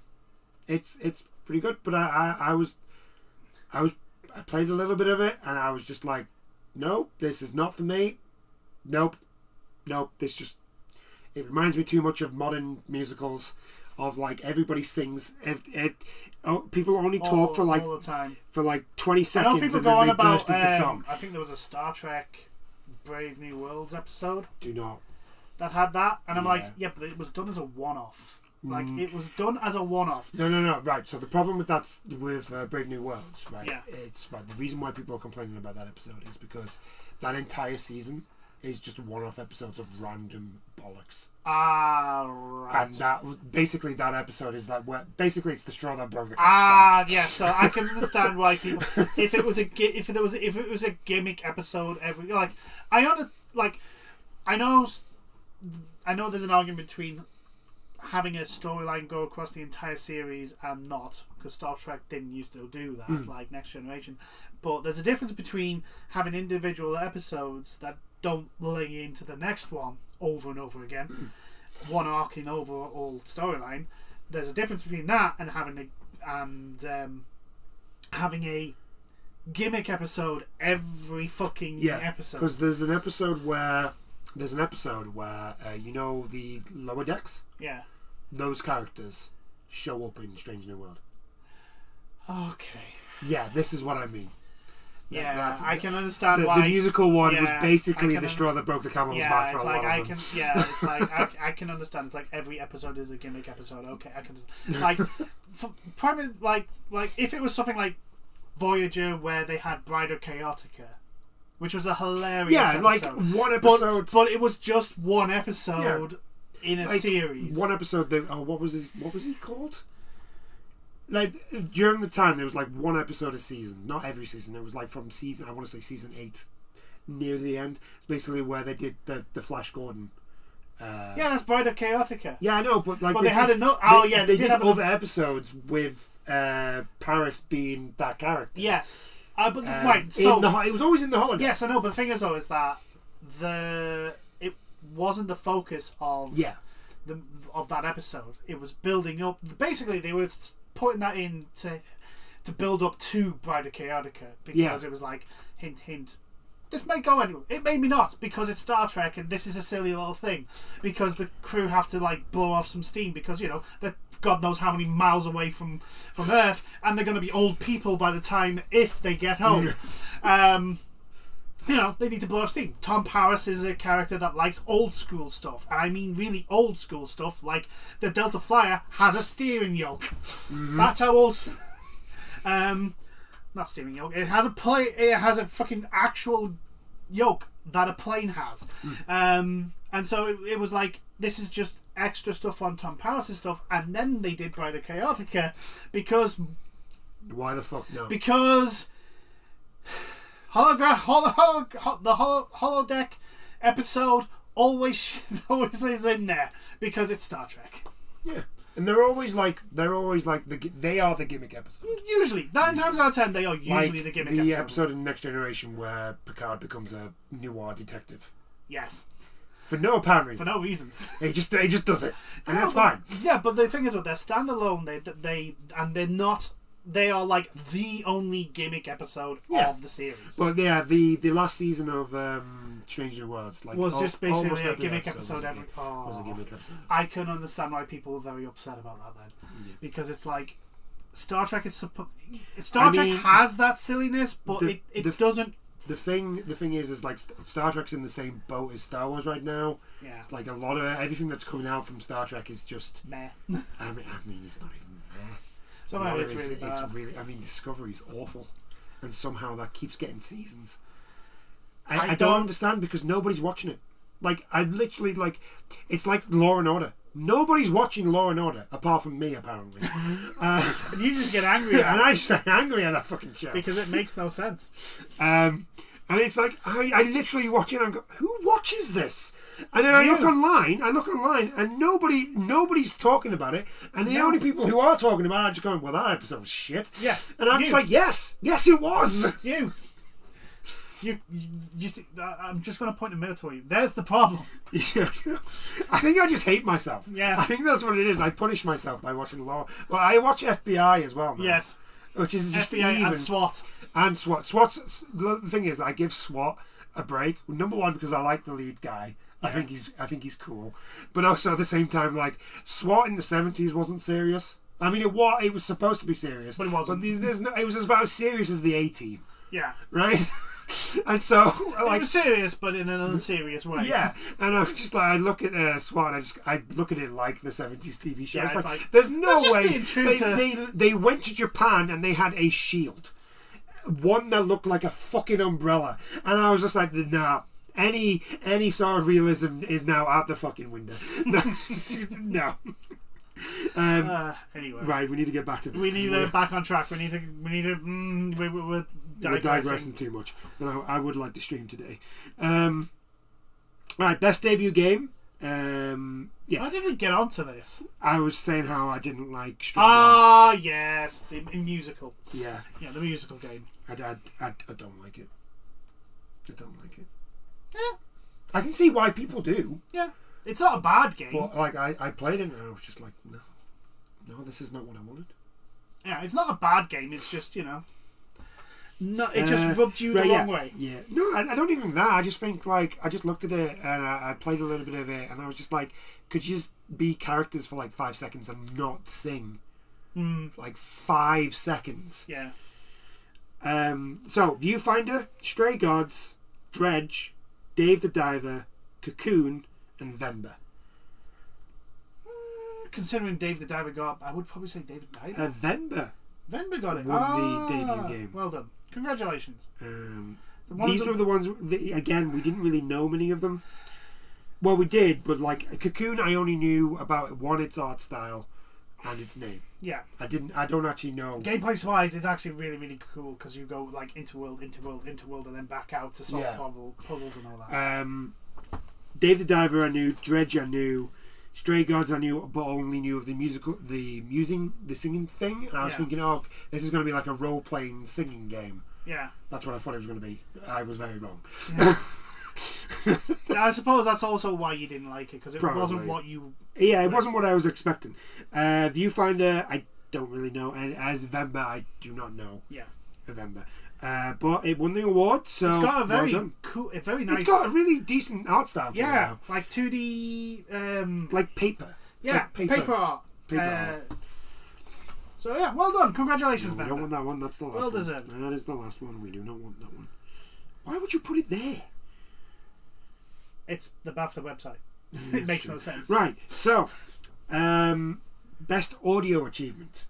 So I'm assuming what this actually is like sound design. Yeah. So, for example, the lightsabers in Star Wars Jedi. Survivor, guns, and the wind when you're the swinging. Environmental sounds. Yes, environmental sounds. So and it's sound design. So and the game that I thought was going to win this didn't win it. So go on. So the The nominees were Star Wars Jedi Survivor, Marvel Spider-Man 2, Legend of Zelda, Tears of the Kingdom, Hi-Fi Rush, which was the game I thought was going to win it. Yeah, I thought that was going to win as well. Considering the fact that the game's built on sound design. Yeah, the entire game, the entire combat system is built on its music and sound design. Yeah. Call of Duty Modern Warfare 3. No. I mean, a game where you literally cannot tell. The only thing it gets right. No. Well, actually, no, it doesn't. No, it isn't. Because you hear footsteps, and this isn't the campaign. I played the campaign. You can hear footsteps all over the place. Yeah. Right? You cannot tell which side they're on. I was going off the guns. Footsteps. No. But the thing is, yeah, the guns sound fine, but guns sound like guns. But sound design is everything. It's not just guns. Yeah. Right, so like it's all well and fine. I can hear footsteps. They're coming from the right. Oh, hold on, wait, he's on the left. What? And God help you if they're above you, because you are literally like, well, hold on, the sound's coming from fucking everywhere. The sound design in Call of Duty 3 is fucking disgusting, and it's terrible. And if you play Warzone, I feel very sorry for you, as I play Warzone as well, because my friend, it's the only game he plays, and I cannot stand the sound design in fucking Warzone. And that's if you ever get any sound other than fucking airplanes just bombarding everything every 5 seconds. Whoever decided, you know what, let's just give them kill streaks in the loot boxes every 4 boxes. What do you mean 4? It's usually 2. Oh no, every 4 that opens. Yeah. So somebody's getting a fucking airstrike or a mortar strike or just something that causes ginormous sound all the goddamn time. How you're supposed to know anything? This is a battle royale, by the way. Yeah. So sound is kind of important. Yeah, because because if you die, you're dead. Yeah, but also like getting the first shot is usually the thing. I mean, granted, it's Call of Duty Warzones. It's hacked and broken, and hackers are all over the place so that they can just turn around and shoot you. By the time you've able to put a full clip in that doesn't somehow kill them. But I think you're right. I think it's basically there because of the guns. Oh yeah, the guns are really good. They sound really good. No. It is the other day I was playing Warzone and the boat, and I shit you not, it sounded like it was coming from the left. They turned up behind me. I was like, right, I've got these. They're coming from the left, and I'm above them, so I know I can hear them. They're coming from the left, so I'm running towards them. It now sounds like it's in front of me. Yeah. Right. Still sounds like I'm in front of me. I get to the cliff. They're nowhere to be seen. They're behind you. They were behind me. They were on the other side of the fucking island. Oh. I was like, and the new island is Rebirth Island, which is like the very first Resurgence one. So because it's like they brought it back. Me and my friend, we've been doing it, just trying out, because we never did the first when it first came out. Yeah. And no, it is fucking terrible. The sound design in that game is one of the worst I've ever seen. What the fuck is this? There we go. My tablet is trying to kill me. Right, anyway, after Call of Duty, it's Alan Wake 2. Mm-hmm. And Alan Wake 2 wins it. I'm not surprised Alan Wake won it, but I am a little bit like, Hi-Fi Rush had a better sound design, didn't it? Yeah. But Alan Wake is a horror game. Yeah, and sound... Sound is important in horror games because it helps set the tone, the atmosphere. It is. I know you say if you don't notice the music, you don't. It's not good enough. But it's like it's one of those where if you've done a really really good enough job, especially with sound design, you don't notice the sound is making the atmosphere. Oh yeah, I know, but sound design and music are two completely different things. That's very true. Like, you play music because you want them to hear the music. I mean, prime example for horror games is Alien Isolation, when you're hearing the xenomorph moving around the vents. It's not actually moving around the vents because people have shown what the alien actually does, because there isn't actually any vents up on the roof. It's just an open thing, but it plays out notes and sounds so that you know what the alien is doing. which is vitally important because the alien's trying to eat you. That's good sound design. Yeah, it's extremely good sound design. But next up was Artistic Achievement. And the nominees for this were Hi-Fi Rush, Final Fantasy 16, a very pretty game. It is a very pretty game. Diablo 4. No. Some of these nominations were like, what? Diablo 4. Look, don't get me wrong, I like Diablo's aesthetic. Yes. But there's a lot of fucking grey in that game. Yeah, the thing is like the graphical design of Diablo 4 means everything blends into each other. Yeah. It does not look good. Cocoon, which is I think that's very cool. Baldur's Gate 3, yeah. And Alan Wake 2. And the Artistic Achievement Award went to Alan Wake 2. To be fair, I think they got the Game Awards for artistic design as well, if I remember correctly. Because Alan Wake's the first. Because first game. They included actual film footage with gameplay and done in a much more seamless way than has previously been done.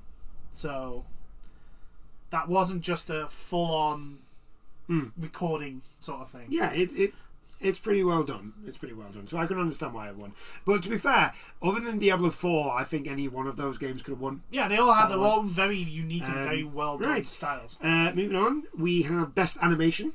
Best Game Animation. So this was Super Mario Bros. Wonder, Star Wars Jedi Survivor, Marvel Spider-Man 2, Hogwarts Legacy, Alan Wake 2, and Hi-Fi Rush. I think we both said Hi-Fi Rush for animation. I think I said Hogwarts, actually. Yeah, you said Hogwarts. I'm trying to remember which one I picked. It might have been either Hi-Fi Rush or Alan Wake. I can't remember. It's been a while. But the winner was Hi-Fi Rush. Yeah, I can't complain about that. It is a very wonderfully animated... The only game I don't really know about its animation, because I still haven't played it, is Alan Wake 2.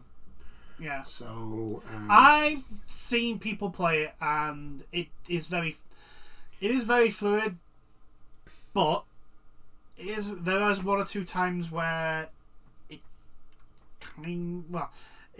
kind of falls flat, sort of. Yeah. But it's almost like it's not something that I would probably say distracts per se, but Hi-Fi Rush is very well animated, especially when you think if you take a step back and think about how they had to animate it. Like, everything has to be in beat with the song, everything has to be in beat with not only the song but also the player, and then you have the boss fights. Yeah. So yeah, I can understand that. Animation wise, it was really well done. So. And finally, Best Game. Yes, I wonder which one won that. The nominees for this was Super Mario Bros. Wonder, Spider-Man 2, Legend of Zelda Tears of the Kingdom, Dave the Diver, which I'm very happy got into this. I'm happy. happy. Alan Wake 2 and Baldur's Gate 3. Baldur's Gate 3 obviously won this award. Yes, because 2023 was the year of Baldur's Gate 3. As we said, it's the first game to win the Big Five. Yeah. So yeah, Baldur's Gate just... I think it won most of the awards. It won the most 5? awards. It won the most awards. Well deserved. All. And to be honest, like, it's very, very nice. I'm happy that, like, a game like Alan Wake got nominated for Best Game. A game like David the Diver got nominated. And considering last year you had so many really good games come out, being just nominated was an achievement in itself. So congratulations to everyone that got nominated, for everyone apart from the select few like Call of Duty, because and Diablo 4, because you do not deserve to be recognised. You could have put Liza P in there. Yeah, instead of best art style, Liza P instead of Diablo. Yeah, because it's the same. It is the same sort of like grungy aesthetic, but Liza P. It's a grungy Liza steampunk. P. Yeah, but Liza P. It's a lot more, not just vibrant, but a lot more clear.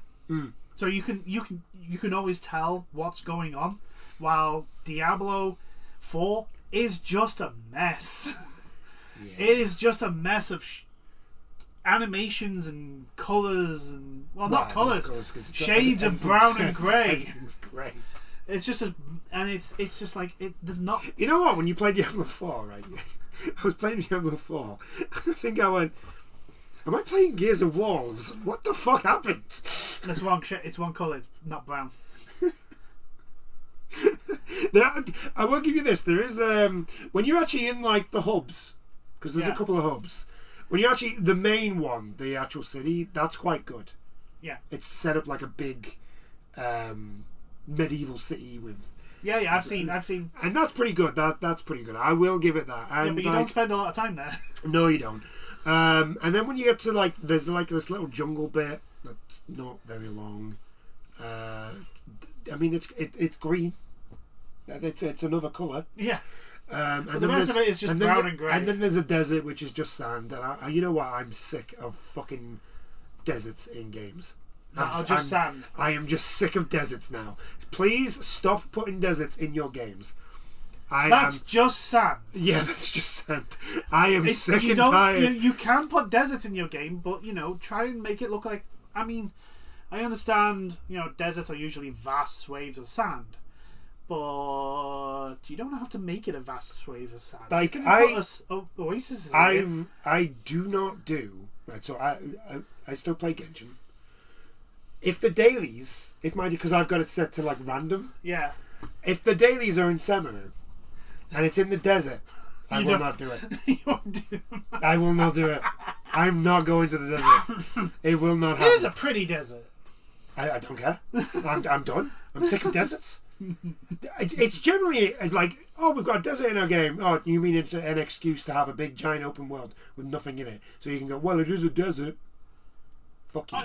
In Genshin's defense, it is not a barren desert. No, it isn't. I'm not on about Genshin. I'm just on about like games that do this. Like, oh yeah, we've got a vast Odyssey. Not Odyssey. Origins. Vast expanding open world game. It's a fucking desert with nothing in it. That's it. You've done nothing. You've just made the terrain and that's it. You've not added anything to it. But it's supposed to represent the actual desert. It's like, yes, but here's the thing. Dune is based on a planet that is just basically sand everywhere. And that has more stuff in it than what you've done. That has more life than whatever this is. What is this? But yeah, I think it's just more that I'm just sick of like big open spaces with nothing in it and the colour brown. Yeah, I'm kind of just sick of like the sand colour. I'm sick of seeing it. It's browny yellow. Yeah, it's browny yellow, but still, it's golden brown. Yeah, there we go. We'll call it that, and not the other golden brown. Yeah, so I don't know if that shows our age that we actually know the other golden brown, what it stands for. Probably. It probably does, but anyway. Yeah. Anyway, that's been the chat. Yeah. I don't think. Again, congrats to everyone that was nominated, apart from Call of Duty and. You know what? It's been a good. I think this week's been a really good week. Yeah, apart from Ubisoft, it's all been like not great, but like good. Celebrating people who have won awards and for the vast majority of them, justifiably so. Potential rumours of Persona remakes, and the fan base will be happy with that. Yeah, no absolute terrible news, which means I'm worried about what's going to be said about Activision Blizzard. I would do the Helldivers news that we that comes, but like we would literally be every week we'd just be talking about Helldivers because it's just new stuff every every day. So, Helldivers is just like and a lot of it is just like, oh yeah, new weapons are coming, we're getting this, and this is happening, and this. This is way too much. And the other news about Helldivers, about their community managers banning people, put it this way: the people that are upset about that really need a life. Yeah, no, it's not. Well, yeah, they need a life, but just grow up. Yeah, like just please grow up. Stop being a 4-year-old. 4-year-olds have more sense than one. Yeah, I know, but like it's just like. And they are 4-year-olds. You know, it's understandable sometimes of them having a temper tantrum over something that's trivial. They're 4. I like. Don't get me wrong. I like the fact that people can. Like, I like looking at Twitter spats when it's just about absolute garbage, like the Stellar Blade thing. Yes. Like, I like looking at stuff like that, but a lot of the time I laugh at it, and then some of the time I'm just like, oh, for the love of God. Can you just grow up? It's just a fucking video game. Just fucking grow up. Or it's a flag. It's not the end of the fucking world. It's all it is a flag. It's a piece of fabric. Why are you scared of it? It's just grow up. A lot of it is just like I got more important things to worry about. Fucking worry about than this bollocks. Yeah. It's just. But anyway, we're gonna leave on a good note. We're leaving on a good note. We're leaving on a good note. Congratulations to everyone. The BAFTAs awards was pretty good. I almost agree with all of them. Yeah. It's mostly some of the nominations that we didn't agree with. Yeah. Final Fantasy. The only one I don't agree with is the music. Yeah, I do not agree with that category in a whole. The very fact that Final Fantasy 16 wasn't even nominated. It was just wrong. Yeah, and it's like there is a reason why. In Japan, and they go on tour every now and then, there is an orchestra that just plays Final Fantasy music. I'm just saying, they make a lot of money from it because it is fucking good. They're coming over here this year. I know. It's like 200 quid for a ticket. Yeah, that's why I said I know. Because you go, oh, that's really cool, and then you see the price and you go, oh no. I mean, if I got them, it probably would be worth it. The problem is I can't afford it. Yeah, there's no I can't openly, because it's like the problem is I can't just buy them for me. Yeah, it's not. I wouldn't be able to just buy me tickets because one, I tend not to really enjoy myself when I'm out on my own. I have to be with a group of people. Yeah. I'm the opposite. I cannot stand people. I don't mind a small group. Oh, no. It's a small group, but I can't be on my own because I will just literally just sit around, do nothing, and then fuck off home. Like I can handle like 3 people. Any more than that, I'm like, please just fuck off. All of you, just go away. But would be the case of we'd have if I got tickets, it'd have to be at least 2, one for me, one for Mum. Like I want to go see. I think it's already been, so I think I've missed it. But I wanted to go see the Spirited Away. Yeah, in London. But like when I saw the tickets, and I think it was like. And then it's London. I mean, the seats weren't great, and they were like 80 quid. Yeah. And I was like, oh, that's a lot of money. And then it's like 100 quid for a train fare down there. Yeah. So I'm like, that's 180. Then I'm probably going to have to stay somewhere. That's probably another 100. If you're lucky, yeah. If I'm lucky. So for one so that's show, 200. That's 200. That's nearly 300 quid already. I'm gonna need food, so let's say that's another 80 quid, depending on where. Well, a meal I would probably say 30, maybe 40, because again, it's London. It's expensive as fucking hell. Like people don't understand when people outside London tell people who have never been to anywhere but London. It's really funny when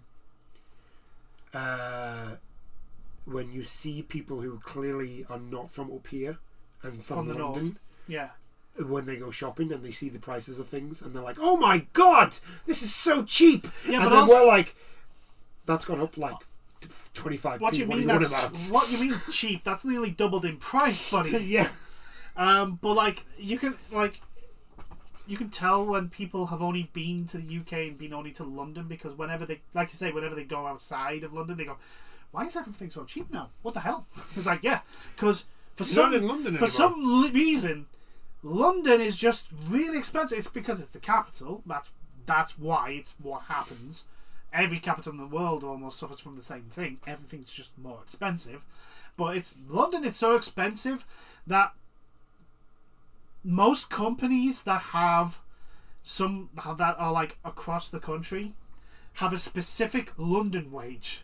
Like there will be a national wage and then there's a London wage. Yeah. Like people get paid more in London because they have to be paid more in London because they can't afford to live in London on the wages that everyone else in the country gets paid. Yeah. Anyway, which is just dumb. Yeah, and on that tangent. Anyway, back the BAFTAs. Well done to everybody who got an award.